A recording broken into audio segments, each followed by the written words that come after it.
to the next part of the Django project. Okay, so in this part what we are going to do is we are going to learn what is the templates, what is the static and what is a view, and how can we create a template, static and views, and what how can we use them.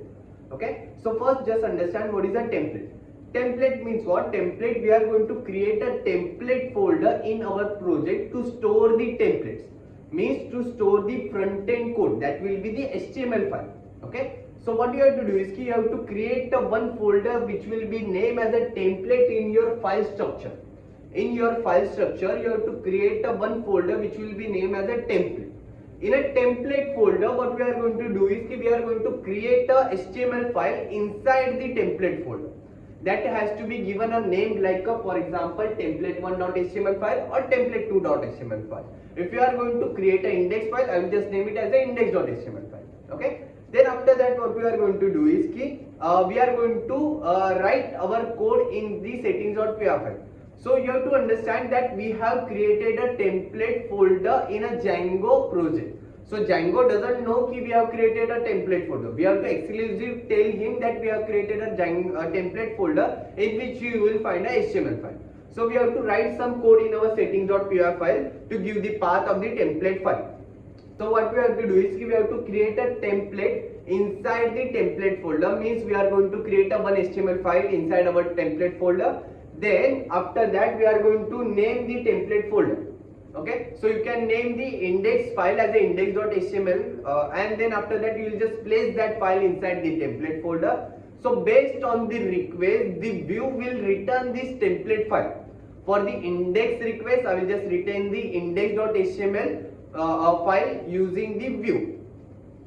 Then after that, let's just understand the configuration of the templates in the Django. So configuration of a templates in a Django, as I said earlier, the template folder will be created by the programmer itself. So Django doesn't know that we have created a one template folder in the project. So we have to exclusively tell him that we have created a one template project folder. In there you will find the HTML files. So first what we have to do is we have to write the path of that template folder in the settings.py file. So you just write os.path.join. So for that, after that you will just write the base dir, means it will be the base directory of your project. After in the base directory you will find the template folder. So you just mention the template folder name here itself. Let's just now understand the static files. In a static file, so we are going to write our CSS code, the images. We are going to store our images, and then we also are going to store our JavaScript files also. Okay. So for creating these folders, first we have to create a static folder.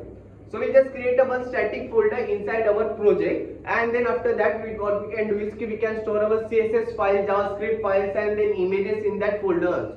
Okay. So again, the static folder has been created by the developer itself. The Django doesn't know that we have created a one static folder. So we have to exclusively tell him that we have created a one static folder, that in there you will find the CSS, JavaScript and images also. So what you have to do is first you have to write the static URL. First you have to write the static URL. In there you will just write a keyword as a /static/. In this keyword will be used in a HTML file that will tell the static DRL. So for the static DRL you also have to write the static file DRS, means you will explicitly mention the path of that static folder. After that you can just use this static folder in your HTML file. So first what you have to do is you have to load that static keyword in a HTML file. After loading that static keyword, you can use that static keyword in your images path, or in your CSS file path, or in your JavaScript file path. Okay. Now let's just understand what is a view. In views we are going to write our business logic. Business logic means their functionality that we have to write for the project itself or the application itself. So we have two types of views. First we have a class based view, second we have a functional based view. So in a class based view what is happening, we will write a class that will return something based on the request itself. In a functional based view we will just write a function that will return HTML file or the text based response. Okay. So what are the types of return statement that we can write inside our views.py file? So first will be the HTTP response, that is a text based response. Okay, while developing we have to also test our functionality in some part. So what we can do is we can return these responses, text based responses, to understand is our functionality working or not while the development. The render return statement will render the HTML file, means it will return the actual HTML file that is required for the view. The summary of this will be what we have understand what is the need of a template is, we have also understand what is the need of a static file is, and we are also understanding what is the need of a view is. Template will help us to write the HTML code. Static will help us to write the CSS, JavaScript and images. Okay, and then after that the last part is a view that will help us to write the business logic. In there we can write the class based view, functional based view, which we can use to return the HTTP response and the render HTML file. Hello guys, in this part what we are going to learn is about the templates folder and then static folder. Okay, but beforehand let's just understand in our settings.py file, which is the heart of our project. First we have to write our application name in the install app list. So we are registering our application inside our install app. After registering our application, what we can do is we can create the template folder and static folder inside our application. Inside our template folder we will just have our HTML file, which is our front end code. In our static folder we will just have our CSS, images and JS file. Inside this we will write our CSS code, we will have our images that we can use inside our web application, and JS folder will have the JavaScript code. Okay, so now what has happened is we have created the static folder and template folder inside our application, but Django doesn't know that we have created this folder. So what we have to do is we have to register this folder inside the settings.py file. So what I will do is I will just go to the settings.py file. In settings.py file, the first thing you have to do is you have to import the OS. So using this OS, we can give the path of the templates file and static files that we have created. So what I will do is I will just scroll down. In the templates list, you can see there is a one keyword which is a dirs. So it's a directory of the template. In the directory of a template, we have used the os.path.join. OS is the thing that we have imported beforehand. So in a OS we will have something known as a path. We can join the two paths. So we are joining the base dir, which is the base directory of our project. In the base directory we are joining this URL with the templates. So it's a base directory plus templates. So this you have to write these to register your template folder. After registering the template folder, we will just register our static folder. If we just scroll down, then you can see there are two things we have to write to register our static folder. The first thing we will write is a static underscore URL. It is given to us by the Django itself, so we don't have to write. With the help of this, we can use a static keyword in our template file. Like a HTML file, we can use a static keyword. After this, you have to give the directory path of the static files.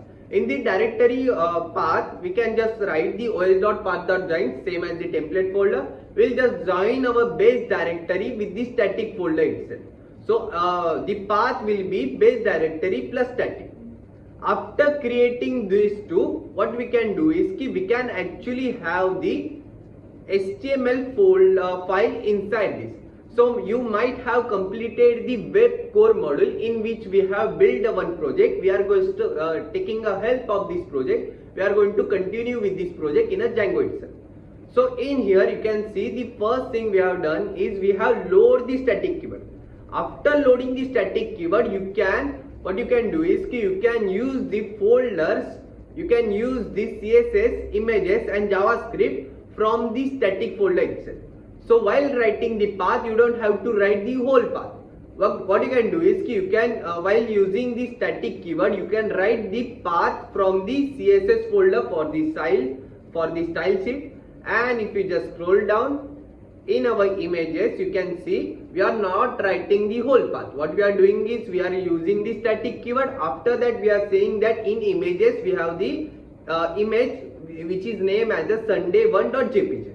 so that's how you can use the static keyword inside your HTML folder. After this, let's just understand what are the views are and what are the types of views are.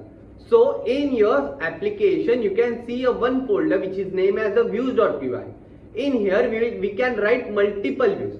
So what our views are? View is a business logic, means the functionality, the logical thing that you have to write, you will write inside your views. So there are two types of views. There is a class based view and there is a functional based view. Let's just first understand the class based view. To use the class based view, what you have to do is first you have to import the views from the Django.views. This views model can help us to write the class based view. As you can see, we will just create a one class which is named as a about. In here we have imported our views, we have inherited our views that we have imported before. After inheriting the view class, what we can do is we can write a one method inside our view class. So we have written a get method which we have used a self and request parameter. Request parameter that we have to take to save all the data which is related to the request method inside this variable. This method is returning the HTTP response which is a text based response. Same as that we have created a one more view which is a class home, means we have a class based view which has a name as a home. In there we have importing the template view. So once again you have to import the template view from the django.view.generic.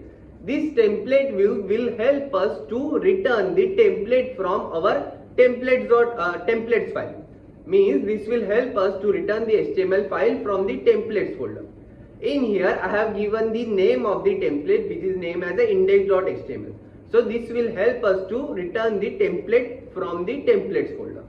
So this is known as a class based view. I will just comment out this and then after that I will show you the functional based view. In a functional based view, what you have to do is first you have to import the render and HTTP response from django.shortcut. Render is used to render the HTML page or the template. The HTTP response is used to return the text based response. In here we have created a two functional based view. The first is about, the second is a home. In about we are taking a request as a parameter. This request parameter variable will store all the data which is related to the request. After this we are returning a one HTTP response which is a text based response. So we are returning the text which is function about page. After this you can see there is a one more function which is named as a home and it is also taking a one request variable. So we are returning a render method which will return actually a template which will return the HTML page. So in here the first parameter will be the request, means we are returning the request data. Also with the request data we are mentioning the which view or which HTML page should be called upon this functional based. To know more about IT Vedant, visit our website